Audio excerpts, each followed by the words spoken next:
Welcome inside TCO Studios for this edition of Pick 6 presented by KFAN. Your Minnesota Vikings are 2-0 after an amazing victory over the San Francisco 49ers. And we're here to answer your fan questions. The first one has to do with one of those amazing plays from Sunday. We got to ask CJ Ham, which feels better, scoring a rushing touchdown or blocking a punt? CJ tells Jason in Maple Grove his answer. Honestly, I'd have to say a blocked punt. First one in my career, and I said right away on the sideline, I said that might have been a better feeling than even scoring a touchdown. So, special team plays are electrifying, and, I'm glad I was able to be a part of that. Thanks, CJ. And of course, that block punt led to the first points of the game, which eventually led to that 23-17 victory over the 49ers. And on the call of that game, voice of the Vikings, Paul Allen. He takes this next question. Ricky in Des Moines wants to know what was going through your mind calling that 97-yard Justin Jefferson touchdown. Here's Paul. Lauren, very interesting question. Well, it's hard to answer because if I say there was nothing going on through my mind, then I'm all like empty-headed and stuff. But there really can't be a lot going on through your mind on a 97-yard touchdown because those aren't scripted. So just following Justin and how he was circumnavigating and taking the circuitous route to get to the end zone, that was one. But to your question is now with J.J. McCarthy on the team, even though he's not playing, I don't think Justin prefers to be called JJ. So therefore, he's JJ. I knew I wasn't going to do that, even though the home fans like it. So I was like thinking, I got to eliminate that. How am I going to get Jets in this thing? All right, well, it ain't easy to get Jets in. Is it an and he's loose?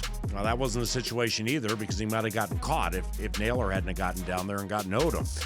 So just thinking Justin Jefferson, a beautiful name tied to a beautiful touchdown. That's the answer. That 97-yard touchdown is Justin Jefferson's longest of his career, breaking the previous record of 71 yards set in his rookie season. Now, the win celebration in the locker room was something special. That's what our next question is about. Hi, Tatum. Brian from Lakeville here. Longtime listener, first-time caller. Would love to know whose idea it was to play many men in the locker room after the win on Sunday. I'll hang up and listen. Thanks. I don't know, to be honest with you. I don't know if it was the equipment manager or one of the players, but whoever did it, shout out to them. I guess everybody knew the lyrics, and we all just was rapping it, and I'm pretty sure KO, he act like he ain't know the lyrics, but I'm pretty sure he know those lyrics. So shout out to the person that actually played that song, and there's more songs to come when we get a victory. Again, Brian, thank you so much for that wonderful question. We love to have a little bit of fun here on Pick 6. However, it is now time to talk about the upcoming game, which brings us to question number 4. Phil Exman wants to know, what is our plan to defend Danielle Hunter? NFL on CBS's Charles Davis will be on the call Sunday and has this answer. Phil, that's a great question. I think what you got to do with Danielle Hunter is obviously your tackles have to hold up, depending on which side he wants to come from. But you're not just doing that, whether you're keeping a back end, whether you're putting a tight end to his side to make it a little bit tougher and try and chip away at his timing. Sometimes what you do is you occupy a great pass rusher.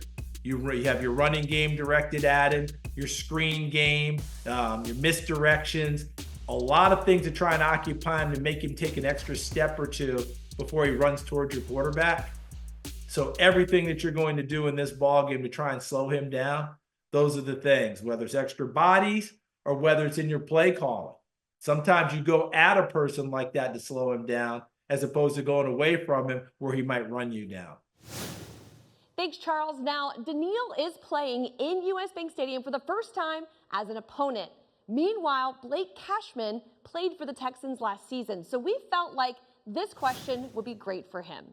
Question number 5 is from Cody in North Dakota. CJ Stroud has looked good, but not great so far this year. How does the defense attack him? Blake? The defense understands and respects that CJ Stroud is a baller. He's a great quarterback. Going to be a great quarterback in this league for a long time.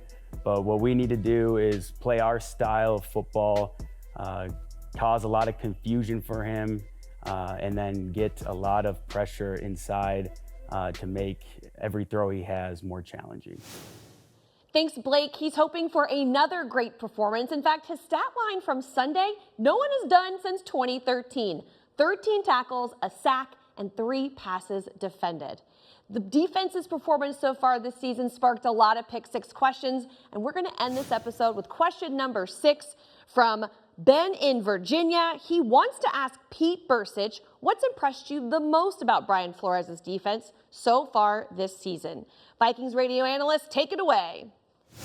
So what has impressed me most about this Flores defense? I don't know, let me think. 11 sacks perhaps in 2 games. That's pretty good. How about holding San Francisco to 20% on 3rd down throughout the course of the game?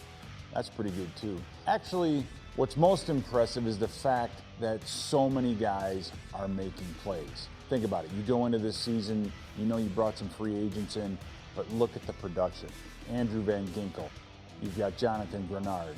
You've got Patrick Jones, Cashman, Metellus making interceptions.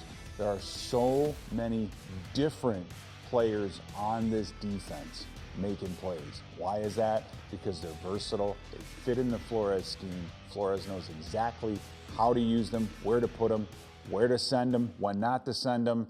That, in my opinion, is the most impressive part. This is a team defense, and I love it. Thanks, Pete. Can't wait to hear you on the call when the undefeated Vikings take on the undefeated Texans Sunday at noon on CBS. But of course, you can also hear the game on KFAN. That'll do it for this edition of Pick 6 Skol Vikings.